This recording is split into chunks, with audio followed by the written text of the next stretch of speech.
Welcome back to another episode of Vass React. We got another video from Waves. Reasonable Crashouts number 2. And I can see episode 1 in the corner, so I'm going to have to check that out when I get a chance. But first, we're going to check out episode 2 first, because it came out recently.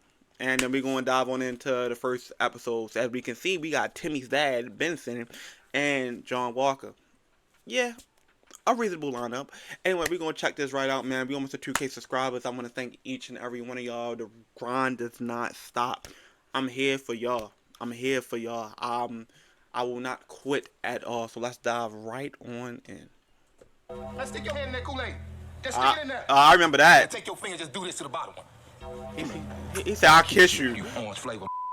Ladies and gentlemen, I would have punched him dead in his shit. Crashouts. Since you might show mad love to the first video I made about this topic, it got me feeling a bit gassed that you enjoyed that video. So I decided to run it back with a part 2. I'm talking about the first time was so nice, I had to do it twice. I appreciate all of you that tapped into the first video. And I ain't see the first one. I gotta watch it. Crazy. Today I got a new list of crashouts that were just making sense. Actions that we would all be doing if these situations happen to us. Things that would make our blood pressure spike, making us tap into our hidden rage, and basically making us tweak out like we the whole. And in this video, I'm gonna be discussing them for you guys and enlightening you to my wisdom. So without further introduction, let's jump right in, man. And we're beginning with one of the greatest leaders of all time, Optimus Prime. Oh, I'm even going to explain it. I thought he was about to say what you come. That's real. That's real. I feel like Optimus is a greater leader than Cap, Irwin, and a lot of other people. Optimus' speech is really hit really different. Even though you're a human, it makes you want to transform into a car, even though it's physically impossible, and ride off into battle with him. But Bayverse Prime was the biggest crash out of all. And it's funny, if you touch on him fucking soloing Megatron, Blackout, and Starscream at the same time until Megatron, well, Sam fucked up and Megatron put that gut in his back. But yeah, in this, Optimus Prime is one of the, if not the most motivational person in all of movie history. Every time this guy gives his final speech in the middle or the end of the movies, that shit would have me from completely doing nothing to immediately becoming mad overproductive. Real shit. In the mornings, I'm conked out till 3 p.m. But when Optimus starts speaking, I just jump out my bed, start doing shit. It's crazy. Real shit. Off topic here. Bayverse Optimus Prime is the literal definition of riding out for the man. I said that. I said that. And still on business in all these movies. I'm not real shit. I said that. When it would get to the second half of all the Transformers movies, Optimus would waste no time and just start giving everybody hands, straight hands. The craziest thing is, Optimus is so chill. Before any of the fights, he always upholds more of a calm and respectful demeanor. And seems honestly, I heard that Peter Cullen didn't want to work on these movie, didn't work on the Bayverse movie because he said that was an Optimus character. He said the way how Optimus was a crash out, he said that was an Optimus character, so he didn't want to work on the movie, so they pretty much forced him to do it, or they were going to replace him with somebody else, which was fucked up. Seems like somebody who's the last person to get mad over anything. Like, he gives the impression of being the guy who tells everybody else to calm down when they're mad. Whoa, don't pull out that. Optimus is the last person you want to mess with, fam. I'm telling you. So with that being said, let me give you a deep analysis as to why Optimus was a proper bug out, man. In the second Transformers movie, it follows after the event of when Sam destroyed the cube when he killed Megatron in the first one. Megatron then gets revived by a shot of the Allspark and returns. And look at this ugly ass guy, Starscream. This guy was built too wide, looking like a whole Dorito. This guy was ugly as hell, man. Megatron and the Fallen get to yapping and start plotting, saying they're gonna use Sam as bait to go ahead and murk Optimus. Then Megatron captures Sam, but the Autobots jump in there and just start finessing the Decepticons. Sam and Optimus. It's crazy. I was just saying this. I just said that. Right on his hip, and right after this, Optimus just starts going crazy. He starts solo the shit out of Megatron so bad he had to start pulling back up. And Optimus was still working all these men by himself, giving everybody an S-tier ass whooping. I'm talking about bodies.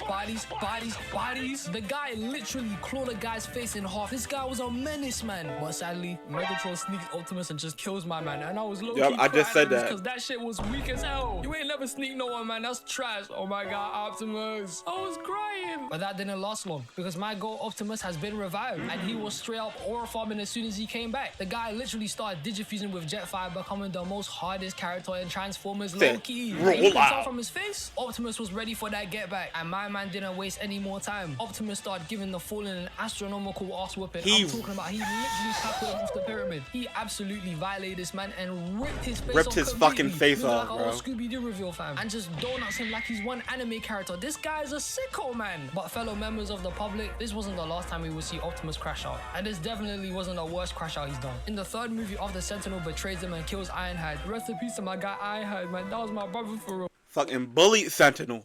Put that gun to his head, talking about, no, Optimus! Blew his shit back. And then when Megatron got to come over there, and he was like, let's find out what Megatron asked. Bay vs. Optimus was really a crash out. He was really like that. Which, what made, Rise of the Beast Optimus, which is understandable. He was still young. He was still angry. Bro, Sentinel then trashes the whole research facility, finessing a bunch of stuff in the process. And bro, I hate the government in superhero movies because why were they trying to blame Optimus saying it's his fault when he didn't even know about it? Shut up, man. What are you talking about? So with the humans blaming the Autobots, Optimus and the rest of the Mandem decide to leave the world because they think if they go, the Decepticons are gonna go. And these dumbasses were more than wrong about that because in not even 5 seconds from this, the Decepticons just start doing a whole invasion on Chicago, fam. And this is why I hate the government in superhero movies. They're low-key useless, man. Like in Transformers, they're just straight haters. They always be complaining, but they also be riding these man, begging them to back them when they need them. Piss off, man. Bun you. What are you talking about? And this isn't just in Transformers. It's a normal trope amongst other superhero movies. In every superhero movie. Another time, don't worry. So every Optimus superhero and the movie. then pull up, and you can see in Optimus's face, this guy is pissed off, man. And I forgot to mention this, but after the humans send the Autobots into space, the Decepticons try to kill them and blow them up. And since Optimus survived, bro is ready to get his revenge. He was even saying when he came back, he's gonna kill all the Decepticons. This guy was low-key going psycho, bro. And what happens next is one of the craziest moments in all of Transformers. Optimus just enters the fight and absolutely starts finessing all the Decepticons, dismantling them completely. I'm talking about he's hitting a times 30 combo on them like this is Street Fighter or something. He's going mad.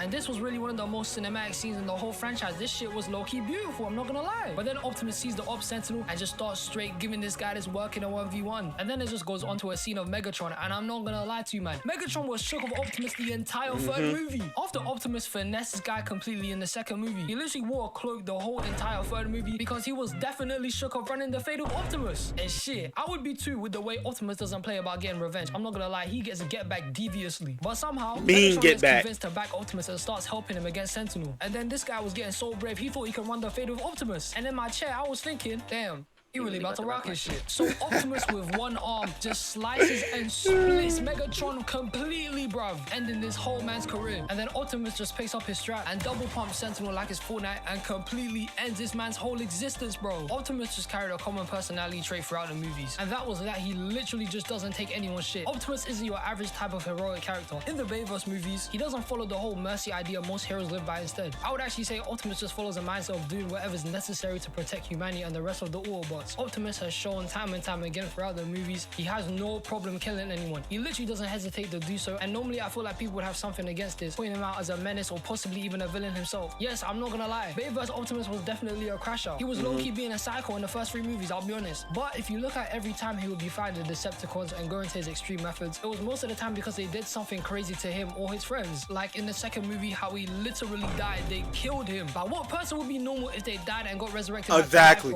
Exactly. I never understood that. Like, they always try to blame Optimus for him crashing out. Bro, the second movie, they murdered him. They literally murdered him. Then they had to bring him back to life. He has all 100%. Why would you sit there and want a reasonable talk after you come back to life? Because they just murked you. Then, after they killed Ratchet, after they killed Ironhide, he had reasons to crash out, to kill everybody. Then they killed Ratchet. The medic. You killed the medic. He had reasons. Bro, Optimus crash outs is like really justifiable.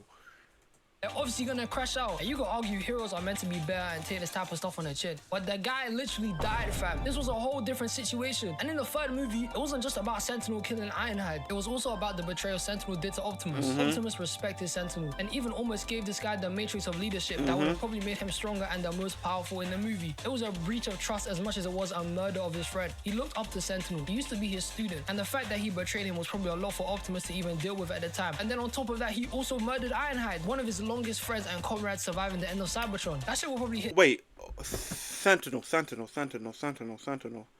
If I'm not mistaken, why every version of Sentinel was a hoe? Why every version of Sentinel was a bitch?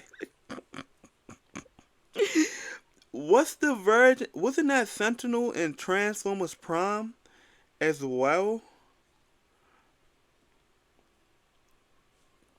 Wait, TFP Rise of... No, it was Beast Hunters. It was Beast Hunters.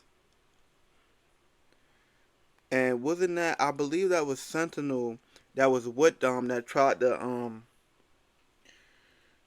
Not... No. Okay, that was Ultra Magnus. Okay, that was Ultra Magnus. Yeah, every version of Sentinel was a hoe. Transformers 1 and the Bayverse Sentinel. That was do for Ultra anyone, Magnus. and they I will got stop confused going for a hot crazy minute. about it. But Optimus has so much crash out worthy moments, and they were all just making sense. From getting jumped and murdered, to the betrayal of his teacher murdering his best friend, to even in the fourth movie when they found out they were making Transformers, fam. What kind of mockery is that? But Optimus bugging out in all the movies And just Merc made sense. Ratchet. And even though he was straight up bugging and murdering people, he was moving like that for a reason. Now going on to my next crash out, I'm gonna talk about Tai Lung from Kung Fu Panda. And I'm not gonna lie to you, they hold this man differently in the movie. As much as I think Paul was definitely meant to become the Dragon Warrior when he started finessing Tai Lung at the end of the movie, to even learning one of the most difficult and overpowered techniques they could learn, the Wuxi finger. But apart from that, there is no way in hell Tai Lung wasn't meant to become the Dragon Warrior. This guy was robbed, fam. I haven't seen Kung Fu Panda in a When you were while. just a little kid, you've been training, working hard, eating a certain way, sleeping early as hell, and dedicating your life to a certain goal. And the craziest thing about this is that it wasn't your goal. It was your dad's goal that he pushed on you because he saw that you had talent and promise. Fast forward from this, and now when the day has finally arrived for you to follow your destiny, you get shut down. I like how he did that. I'm gonna stop pausing, but I love how he did that. Because you saw that you had talent and promise. Look. Fast forward. This is Teenage Mutant Ninja Turtle Fast Forward. This is TMNT Fast Forward. If y'all don't remember that, y'all don't remember shit. From this, and now when the I like how he did that. I like how he did that. You get shut down, and you know what? That's fine. Tai Lung got shut down by Oogway, and it happens. You know, it's part of life. You feel me? But my people, this wasn't the craziest part of this whole thing. The most insane part about finding out he's not the Dragon Warrior was that later on in the movie, when Tai Lung actually explained what happened, Shifu did not back Tai Lung at all. He didn't say nothing about his training. He didn't say nothing about his promise. He didn't even say anything about him in general. He just turned his back on him, fam. Imagine that. Imagine your own dad turning his back on you because somebody else couldn't see what you could do. What the hell are we talking about here? No wonder he... Well, that happened to me plenty of times. Cause I mean, I don't know my daddy, but yeah, that happened plenty of times for me. Crashed out, bro, because I would too. I'm not gonna lie. The revelation this gave me when I watched the movie was that I realized Shifu was dead wrong for this. Bro was glazing Oogway differently here. That he took his side over his own adopted son, fam. This guy's a criminal, bruv. And bear in mind, who's to say that Tai Lung even wanted to be a fighter in the first place? Shifu just saw him beat the shit out of a bag and was just thinking this guy would be a legend one day. This is like African parents at parent-teacher talks only caring about mathematics and nothing else. I like science, you know. I like mixing chemicals and shit like I'm Walter White. What the hell, man? Tai Lung just being a complete menace the entire movie after this whole interaction just made a whole lot of sense. The whole entire scrap he had against Shifu when he came over to him was us just really learning that Shifu was dead wrong for what he did to Tai Lung. The entire fight, he was just venting to this man saying shit like this. Who filled my head with dreams? Who drove me to train until my bones cracked? Who denied me my destiny?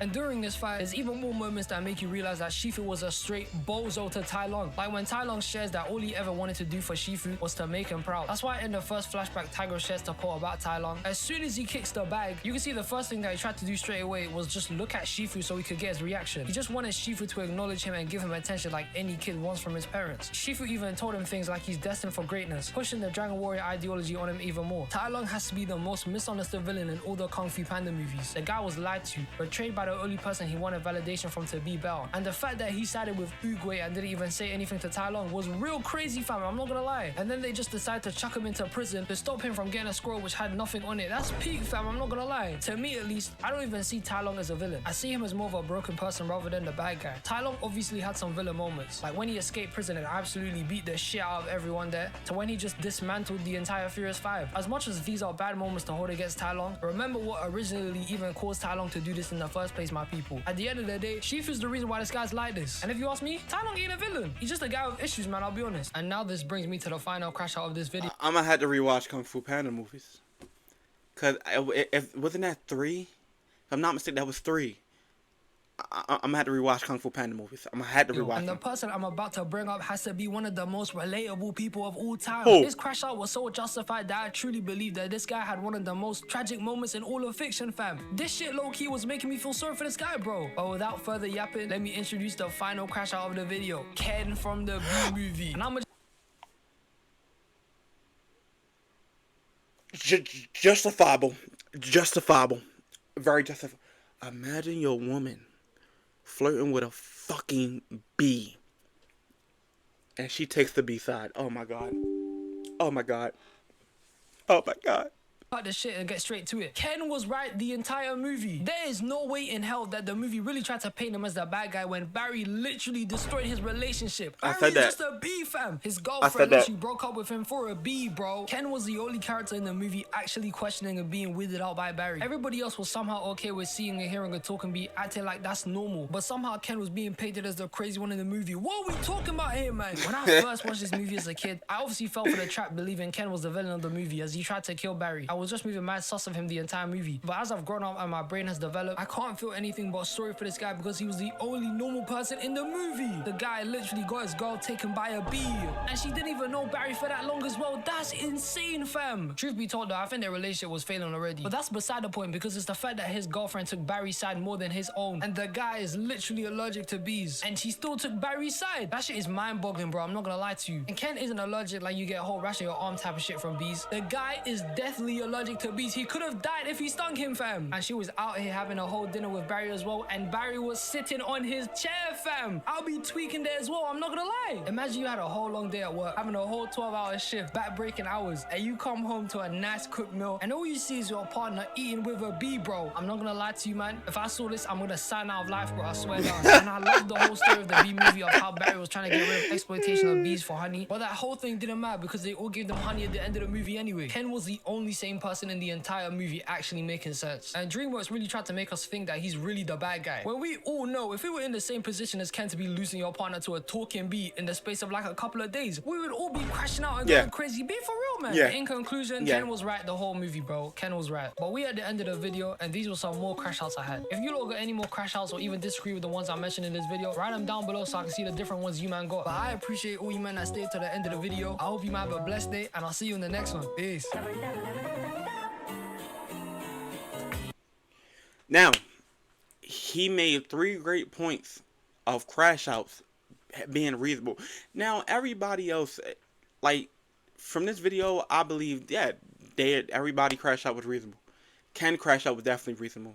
Honestly, I would have exterminated the whole beehive if I would have found out where they was at. Optimus crash out was definitely reasonable, justifiable. And, homie, for Kung Fu Panda, I'm gonna have to go back and watch Kung Fu Panda again. That was justifiable as hell. Imagine somebody printing on you to be better and just to turn on you because your master said so. Some dig right and shit. I'm not even going front. Anyway, let's we gonna wrap this up. This is in waves. Reasonable crash outs too. I'm gonna check out one. I'm gonna check out part 1. Vass reacts. Like, comment, subscribe. See you guys next time. Peace.